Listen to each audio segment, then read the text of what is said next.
Okay, so hey everybody, by the way, the lens is over here. Okay. So it's video number 1, like I shared with you the other day, and this is Elaine Bogard, my beautiful friend, and what do you do for a living? I am a holistic kinesiologist and a modern day medicine woman. Yes. So what I do is I combine traditional healing modalities with alternative health. Okay, and this was sort of Elaine's topic of choice today, and I asked her if she wanted to talk about it, so what is it? So I want to talk about pregnancy loss, all areas of pregnancy loss. And it covers miscarriage, stillbirth, infertility, and abortion. Well, why don't you start with the one that you want to start with, or you were saying that you wanted to tell your story, so Yeah. I think why we're doing this is because we feel like so many people don't tell their stories, and that's probably a big source of pain and sadness. And so why not talk about it? Why don't we say it out loud? Why aren't we more free with how we feel about it? And so Elaine really wanted to bring that forth, and so I'm going to let her do that. Thank you. I did want to share my story. I lost a baby. August. The baby would have been 5 years old. So it's been over 5 years. Since I lost the baby.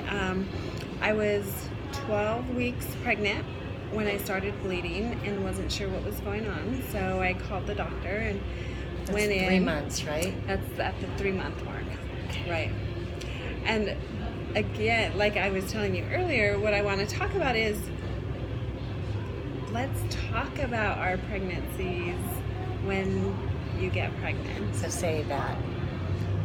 Yeah. Say that. So I didn't tell anybody. My husband and I chose not to tell anybody that we were pregnant because we wanted to wait until after the 3-month mark, because that's when the doctors tell you and everyone says you're safe. The likelihood of miscarriage is less after 3 months. Well, I was already at the 12-week mark, which is 3 months, thinking, oh, I'm safe, I made it. There's probably just a little something going on. I didn't even suspect that my baby had died when I went into the doctor. So then part of what you're saying is you want just to ask the question, why don't we say anything when we find out we're 2 weeks pregnant? Exactly. Why don't we say anything as soon as we take a pregnancy test? Why is it, don't say anything until we know for sure? Right. What's that about? Yeah, what is that about? And does that make it that you weren't pregnant? That this baby didn't happen? Because if you lose the baby, then what happens? You're creating this environment where you have to suffer in silence. And yes, it is hard to talk about losing a baby, and it is hard when people ask you, oh, how are you doing? How far along are you? And then you have to say, well, I lost my baby. That is devastating.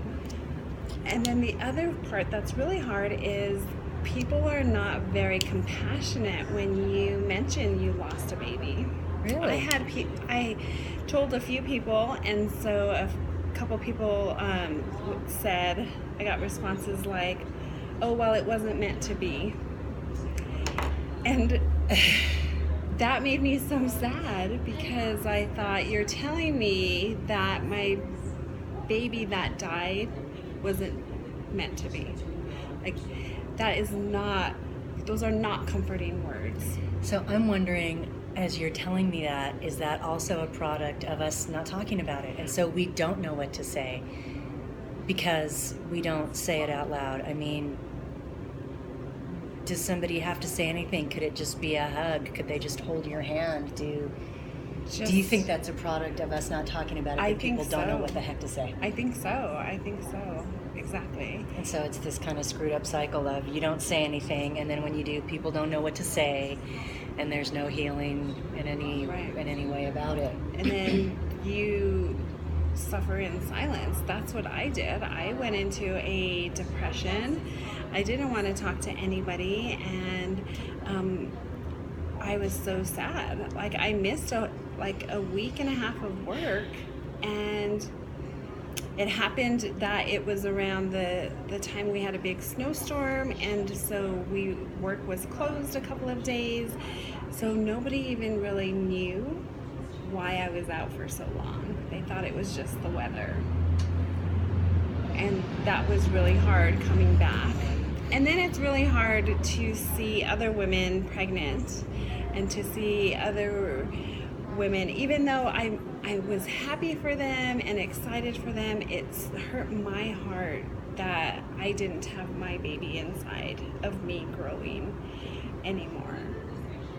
And that was really hard for me. And so that's part of my mission, is to help women that have had any type of pregnancy loss to not only deal with the emotions about it, but to just help, create a change in our society, and a change in the way that we think and the way that we approach pregnancy loss.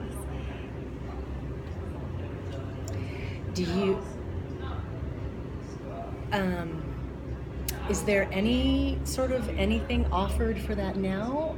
Are there classes for women to go to for that now? Or is it just such a painful thing and so taboo for some ridiculous reason that if it happens, everybody just goes, okay, it happens? But I mean, when it happens to a woman, does a doctor then say, okay, look, maybe you should consider seeing a counselor? Maybe you could go to family. I mean, is there anything like that that's offered to women when There are local support groups that meet like once or twice a month. There are options. My doctor actually didn't offer any kind of support for me. I found it on my own. But there's a local support group. It's run out of with the folks from Dara Lou's birthing center. How do doctors handle it when that happens? Is it? I don't know. Well, I didn't have a really good experience at all when it happened to me, and I feel like there needs to be some, training, compassionate training for doctors and their staff. I think some people, everyone is different. My experience was not very nice, and it just wasn't a good experience at all. And the doctors did not tell me what to expect and what was going to happen, and I was in for a huge shock, and it was just really sad, and I felt so alone. The doctor's office did call me like maybe a week after my appointment, but they just left a message to see how I was doing, but there was no other follow-up because I didn't call. I was so depressed that I just didn't want to talk to anybody, so I never called back. So how do you think we could open up? What do you think has to change? How do you think that we can make it so that women don't feel so alone? Well, I think first and foremost, what you're doing is perfect, because just being able to talk about it, just being able to feel safe and have a sacred space to really speak up about what our feelings are, what's going on with us, and really, honoring our body, and just talking about it, because we as a society do not talk about pregnancy loss. We don't talk about miscarriages. We don't talk about stillbirths. We don't talk about abortion. And then infant death is, that's another part of it. And then another big part is infertility. Like, so many women struggle with wanting to get pregnant, but then they're not able to get pregnant, and then there's such a harshness from society, like, oh, you don't have kids? Like, what's wrong with you? Yeah. And that's not at all the case. And so my mission is, to create like a legacy of being able to help women get through all of the emotions surrounding pregnancy loss, releasing the grief, the fear, the anxiety, all of those emotions, and help women get through those, and also helping women with infertility. So I've been doing this type of work with pregnancy loss since I started as a kinesiologist, and one of the great side effects is that women, my clients, were getting pregnant once we release all of those trapped emotions. So then that's dealing with the infertility aspect of pregnancy loss that I want to help with also. And it just all comes together, when you can release these strong emotions that we just stuff inside of us, your body will work the way that it needs to be able to conceive and keep a pregnancy. I think that there are a lot of issues that surround our bodies as women that we don't talk about out loud, and that's probably some very old conditioning. That's why I'm wanting to do these videos, because I think all that old conditioning doesn't really have a place anymore, and that we all suffer because of it. And so I don't know if you guys really just kind of keyed into what Elaine just said, but so many of those emotions about, prior pregnancy losses, abortion, infertility, all that stuff impedes you from getting pregnant again and having, I don't speak this language, having a baby. So one thing that I wanted to say in this video is, it's on Facebook, and you can just click Elaine's name, because I'm going to tag her, and message her if you want to talk to her about that kind of stuff, about seeing her for those things and having her help you heal with those things. But I think what we're really wanting is to just kind of talk about it more, and we sure would love to hear your thoughts about it. And not only pregnancy loss, but abortion. There seems to be so much shame and just kind of hush about that. And why is that? Who decided that was the rule of the day? So do you have clients who come in that have those issues? I do, and I've helped lots of women that have had an abortion, and it ultimately affects their overall health because they hide it, and they are just so full of shame and guilt because of their choice. Because as a society, we don't talk about it, and we do kind of shame those women. And so, ultimately, we end up getting to the root cause of their physical ailment, and it is around the emotions of that. And so, I've been able to help several women that have had abortions, and help them improve their health and improve their mental state by releasing these trapped emotions and these limiting beliefs, because we're so hard on ourselves. Yeah. We are so hard on ourselves, and we just beat ourselves up over and over, and then those little programs in our subconscious keep playing over and over and over. And so I think the cool thing, for me, that in my experience with Elaine was, I've had an abortion, and I did it by choice.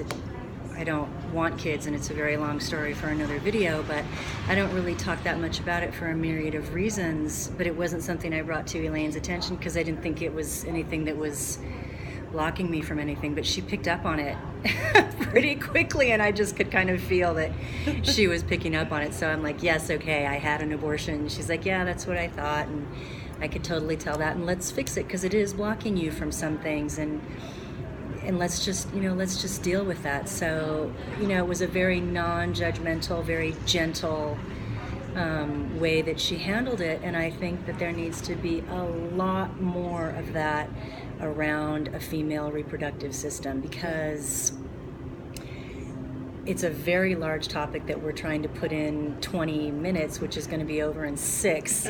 But I think what we're really wanting to impart is, if you've, action step number one, if you're in town, and even if you're not, and you feel like you have something that you want to talk about these things, I hope you'll reach out to Elaine, because she really can help you. And then step number two, we're just really hoping, I think, that you'll talk about it, that you'll just open your mouth and say it. And if you feel any sort of shame or sad, hopefully you'll feel the sadness, because that seems to be what we all need to feel about it, and we don't. We replace it with shame or anger, deny the feelings or something. But what we're really hoping is that you'll talk about it, first with yourself and really feel your feelings, and then with somebody who will listen to you. And maybe if you're somebody that has a friend who brings this to you, hey, I suffered a pregnancy loss, or I can't get pregnant, or, I had an abortion and I don't feel really great about it. Maybe you could just hug that person. Maybe we don't know really what to say yet, but maybe we could just be present with them and be in that moment and feel that uncomfortable feeling, because if we'll just go ahead and feel those uncomfortable feelings, they'll pass. Right. And the other thing I want to say is acknowledge your baby. Acknowledge the baby that you lost. Say hi, name your baby. If you don't know what the sex of your baby was, that's okay. Just call it your baby, because I think that's an important part of healing as well, is naming and acknowledging your baby, because it's your baby no matter what. I wonder if that's like what you were saying, this one woman said to you, it wasn't meant to be. So I wonder if as a society we just kind of say it wasn't meant to be. So like you're saying, we don't really acknowledge it as our baby. It just, right. It didn't really get born, so it wasn't really a baby. And so it wasn't really your baby. I think so. And so I'm just wondering, what's interesting about that is when people have abortions, everybody says, well, it was a baby the second it was conceived. Okay. Well, if it was a baby the second it was conceived, then the same for pregnancy loss. Right, exactly. Let's just keep it all in the same spot so that we can heal the way we need to heal with it. Exactly.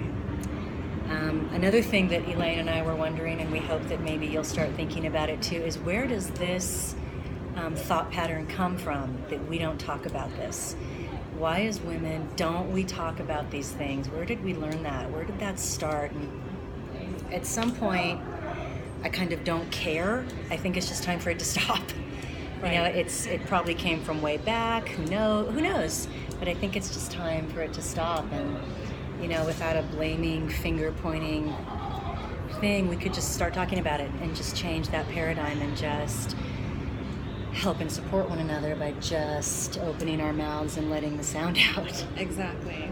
And one of the ways that I do that is when people ask me how many children I have, I say I have 3. I love that. I have 3 children. One is in heaven, and I have 2 living children. And I think that's one beautiful way that we can start this change, is because I do. My 4-year-old talks about her big brother, that's her angel. And so that's what we do in our house. And I encourage other people, when you're ready, to try that and to do that, because I know it takes time. It took me a long time to be able to get where I am today. Lots of healing internally to be able to talk about my pregnancy loss without just breaking down in tears. So it takes time. I guess that's it for now, unless you have anything. All right. Well, our intention was to hopefully open up those dark places where nobody wants to talk about anything and just kind of say, it's okay now. We need to start talking about this stuff. Exactly. And we're here to support you on that. And I think more and more women want to do that. So let's do that. We'd love to hear your thoughts, all compassionate thoughts from your heart about how you really feel. Search your heart for your feelings. And really, if you feel any inkling like you need some help, I hope you'll reach out to Elaine, because I know from personal experience that she can help. And wouldn't you like to feel better? Yes. So thanks for listening, and thank you very much. Adios.